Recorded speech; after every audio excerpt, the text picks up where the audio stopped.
Bonjour les gens! Aujourd'hui, accrochez-vous au rideau, je vous fais grimper au 7e ciel avec Neil Borny. Alors, c'est une nouvelle qui se situe dans l'univers de zombies, du début de la fin. Allez, c'est parti. 7e ciel. 10 jours se sont écoulés depuis le début de la fin. Chapitre 1. Virginie. Virginie ouvrit difficilement les yeux. Ayant abusé de ces fameux cocktails où le rhum côtoie la menthe, elle malaxa ses tempes. « J'ai la trombine qui ressemble à une serpillière, se dit-elle, en se redressant sur son lit. Après une pause interminable, la trentenaire se leva enfin et se dirigea à tâtons vers la cuisine de son petit 3 pièces coquet.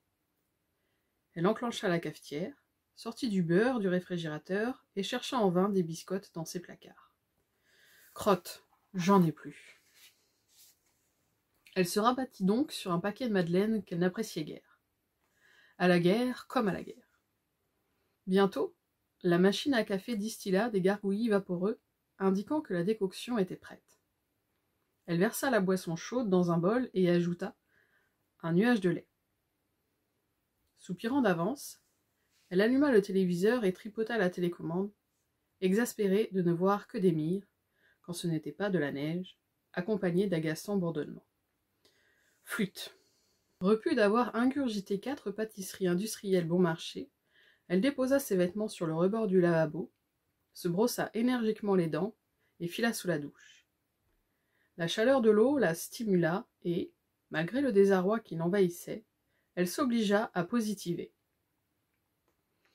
Elle ne sécha pas sa longue chevelure noire, mais l'emprisonna à l'aide d'un élastique, puis enfila un legging et un petit haut assorti, qui lui rappelait ses séances à la salle de sport, encore ouverte 10 jours plus tôt. Cela me paraît si loin. Elle attrapa sa corde à sauter et s'exerça une dizaine de minutes, pensant qu'elle aurait dû faire sa gym avant de se doucher. On s'en fiche, il n'y a plus personne pour me nifler les dessous de bras. Maniaque, elle fit son lit, passa un coup de balai rapide, s'interdisant d'utiliser l'aspirateur, source de bruit, et ferma sa chambre. C'est l'heure d'aller voir mes chouchous. Virginie fit glisser sa porte-fenêtre, glissa ses pieds dans ses cric-crac-crocs. Petite parenthèse, une paire de cric-crac-crocs, sorte de sabots en plastique fabriqués par de malheureux enfants à l'autre bout du monde. Et foula les dalles gravillonnées de sa terrasse, ravie que le temps soit au beau fixe. Par habitude, elle s'appuya sur son garde-corps et observa la rue, 7 étages plus bas. Mon Dieu, j'ai l'impression qu'ils sont de plus en plus nombreux. Elle fuit la vision cauchemardesque et fonça vers sa mini-serre. Son abattement s'estompa en admirant courges, navets, poireaux et même quelques courgettes tardives presque mûres. Chic, au moins je mangerai bio ce midi, voire ce soir. Elle récolta le fruit de son labeur, même s'il ne s'agissait que de légumes, et s'apprêtait à rejoindre son intérieur quand elle tressaillit. C'est quoi ce bazar? Elle disposa ses denrées sur le plan de travail, prenant bien soin de se déchausser, puis retourna à l'extérieur. C'est quoi ce délire? 2 flèches étaient clouées sur son volet. Elle examina aussitôt les environs, pour bientôt fixer l'immeuble face à son appartement, situé à plus d'une vingtaine de mètres. Un abruti n'a rien d'autre à faire que de balancer des trucs chez moi? Mais je rêve! Tout le monde s'est transformé en monstre sanguinaire et un con s'amuse à planter des flèches chez les copains? Elle scruta longuement la façade voisine, sans apercevoir le moindre indice, puis décida de rentrer. La fraîcheur du mois de novembre la faisait grelotter. Hein? Un rouleau pendouillé de lin des dards. Elle détacha le pli, attaché par un fil de laine, et retrouva la douceur de son foyer, ne cessant de faire demi-tour pour deviner d'où pouvaient provenir ces projectiles. Par précaution, elle tira les rideaux. On ne sait jamais si un dingue veut m'assassiner. Presbyte, elle chaussa ses lunettes et coupa le lien avec une paire de ciseaux pour dérouler la missive inattendue. Flûte alors. Chapitre 2. Ludovic. Rivé derrière sa console de jeu, Ludovic vit le soleil se lever et lâcha aussitôt sa manette pour se précipiter à la fenêtre de son minuscule studio, où il était cloîtré depuis trop longtemps. Il scruta la terrasse du 7e étage de l'immeuble face à lui et soupira. Merde, Pas de lumière, elle doit encore ronfler. Espérant en revoir la femme aperçue la veille, il faisait une fixette sur elle. Le seul être vivant que je vois depuis, bordel, je ne sais même plus quand cette merde a commencé. Il se rappelait lui avoir fait des signes, sans crier, afin de ne pas alerter les horreurs arpentant les trottoirs. Malheureusement, la belle n'avait pas du tout prêté attention à ses gesticulations. Il lui avait balancé un livre, lequel avait atterri bêtement au milieu des abominations dans la rue. En plus, je ne l'avais même pas lu. Je suis vraiment con. Le ventre gargouillant, il devait apaiser sa fringale et fouilla sa garçonnière sans succès. Bordel! Dépité, il se vautra dans son canapé et entama une nouvelle partie, sans grande conviction. Bordel de bordel, je dois sortir chercher de la bouffe. N'ayant mangé qu'une maigre boîte de raviolis en 2 jours, il savait pertinemment que s'il attendait encore, il n'aurait plus la force de lutter contre ces horribles monstres. Au début de l'épidémie, il avait dû en estourbir une demi-douzaine pour rejoindre la sécurité de son pied-à-terre. Optimiste de nature, il pensait que les forces de l'ordre interviendraient pour endiguer ce mal qui se répandait comme une traînée de poudre. Finalement, il comprenait que personne n'agirait. Les chaînes TV s'étaient tues les unes après les autres, et il avait assisté à l'extension de ce fléau, demeurant reclus comme une âme en peine. Ludovic s'équipa du manche de pioche qui lui avait permis de se faufiler jusqu'ici, et enfila son blouson en cuir, ses gants et son casque de moto. Le palpitant battant à tout rompre, il jeta un ultime coup d'œil dehors, dans l'espoir d'entrevoir cette survivante, et quitta son logis. Il ferma sa porte à clé, puis tendit l'oreille dans le but d'appréhender des bruits suspects émanant de la cage d'escalier. Bon, on y va en douceur, mais je crois que ça va faire mal. Le but du jeu est de sécuriser les parties communes, de vérifier que la porte du hall est bien bouclée, et après, je suis peinard pour explorer les apparts. Résidant au dernier niveau, Ludovic se rassura de ne voir aucun habitant et amorça sa descente, sur la pointe des pieds. La première rencontre eut lieu au 4e. Oh, bordel de bordel! Dévasté, il fracassa le crâne de 2 enfants et de leur mère. Épouvanté par son acte, il ôta son couvre-chef, respira quelques minutes, puis le revêtit à nouveau. Bordel, je les croisais tout le temps, ces gosses! Ludovic ne rencontra que 4 autres importuns. Un couple de retraités, un adolescent et un vieux râleur.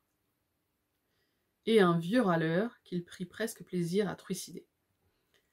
La poubelle jaune, la verte ou la bleue? On s'en bat les couilles maintenant! Maîtrise-toi, Ludo, je suis sans cœur. N'empêche qu'il m'énervait, et bien fait pour ça. Ah non!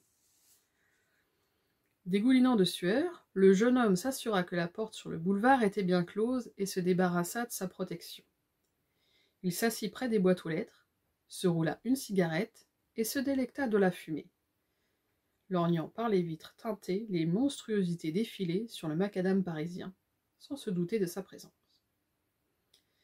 Putain, je suis quand même mal barré.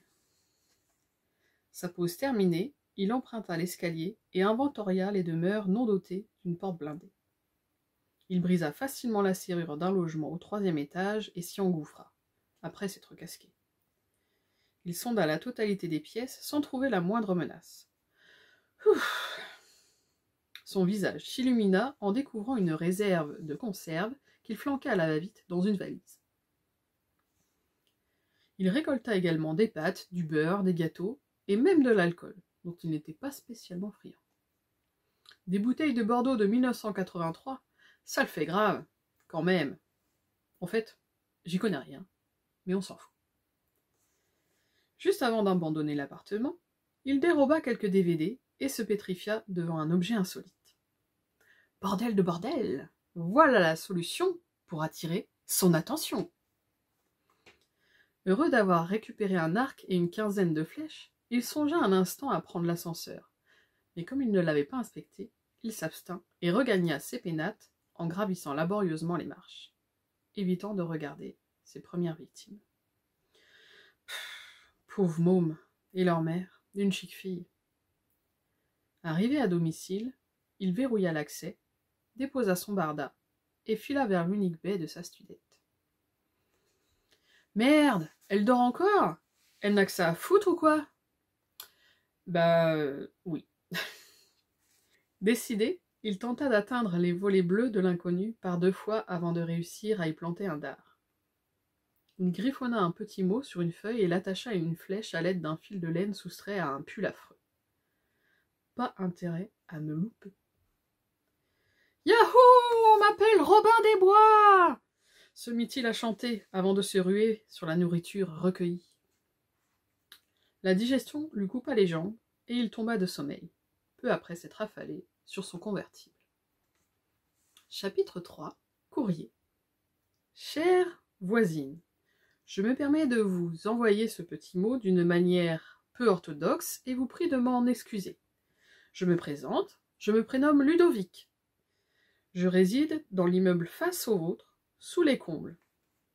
Vous êtes la première personne dans un état normal que j'aperçois depuis le début de ce cauchemar. J'ai tenté de vous faire des signes hier matin, mais vous ne m'avez pas vu. Craignant d'attirer les monstres, je n'ai pas osé crier. Après vous avoir guetté toute la journée, je ne vous ai plus revu. J'ose espérer que vous vous portez bien. Aujourd'hui, j'ai réussi à dénicher quelques boîtes de conserve. Je me ferais un plaisir de vous en offrir, si je pouvais parvenir jusqu'à vous. Malheureusement, j'ai bien peur que nous soyons tous les deux prisonniers pendant un sacré bout de temps. Les rangs de ces horreurs grossissent chaque jour. Si vous avez une quelconque idée pour que nous puissions communiquer, je suis preneur. Tous les réseaux sont HS et je ne possède pas de pigeons voyageurs. Je vais m'efforcer de trouver une solution. Si vous désirez que nous nous fassions un petit coucou à la fenêtre, j'en serais ravi. Disons vers 10 heures? Heureux de ne pas être seul à affronter cette pagaille, je vous dis à tout à l'heure. Amicalement, Ludo. PS, pensez à recharger votre mobile, si vous en avez un. Peut-être que nous pourrons échanger en écrivant sur des feuilles et en agrandissant les photos. Pour savoir ce qui va se passer entre Virginie et Ludo, je vous invite à acheter le livre directement auprès de l'auteur, là.